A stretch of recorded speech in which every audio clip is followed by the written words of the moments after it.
Praise the lord. Good morning అండి. ఈరోజు దేవుని పరిశుద్ధ వాక్యము పేతురు రాసిన 2వ పత్రిక 3వ అధ్యాయం 12-14 వచనాలు చదువుతున్నాను.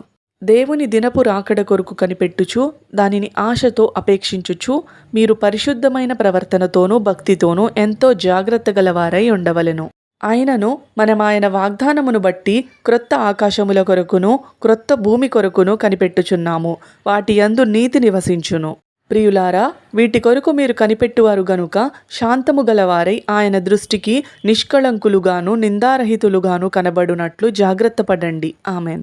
12th verseలో ఏం చెప్పారో విన్నారు కదా. పరిశుద్ధమైన ప్రవర్తనతోనూ భక్తితోనూ కనిపెట్టమని చెప్పారు. 13వ వచనంలో ఏం చెప్పారంటే అయినా మనం పాత వాటిని వదిలేయాలి. ఎందుకంటే మనకి కొత్త ఆకాశం కొత్త భూమి వస్తున్నప్పుడు పాత వాటితో మనకేం పని, ఈ లోకంలో ఉన్న వాటితో మనకేం పని. మనలోనికి త్వరగా ఏదైనా పాపం కోపం ద్వారా ఎక్కువగా ప్రవేశిస్తుంది కాబట్టి శాంతము కలిగి ఉండమన్నారు.